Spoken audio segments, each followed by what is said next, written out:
Dekabrın 25-də Dövlət İdarəçilik Akademiyasında İlhamlı Gənclər Multikultural Azərbaycan nəsli mövzusunda forum keçirilib. Forumun keçirilməsində məqsəd Prezident İlham Əliyevin multikulturalizm siyasətini, gənclərin milli kimliyi ilə bağlı baxışlarını, dəyərlərə sadiq və innovativ düşüncəli gənc lider modelini sistemli və müzakirəli formatda təqdim etməkdir. Sonra Azərbaycan dövlətinin multikulturalizm siyasətini əks etdirən videoçarx nümayiş olunub.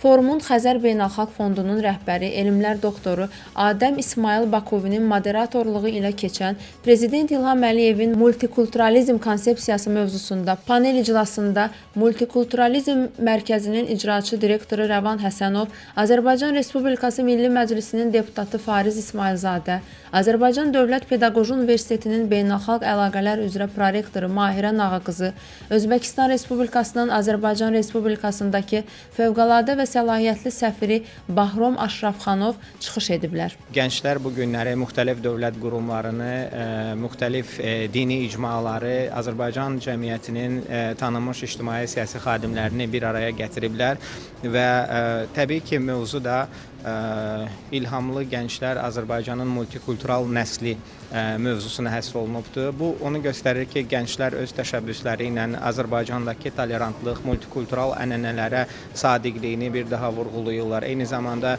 Cənab Prezidentin həyata keçirdiyi siyasətə öz dəstəklərini göstərməyə çalışırlar. Sonda forum çərçivəsində Multikulturalizm Mərkəzinin nəşrlərindən ibarət kitab sərgisi nümayiş olunub. Multikulturalizm Mərkəzinin nəzdində Multikultural Gənclər Klubu təsis edilib. Gənclərin multikultural bəyannaməsi səsləndirilib. Yaşa xanım Nəbiyeva, Oqtay Rəhimağaoğlu, TV1.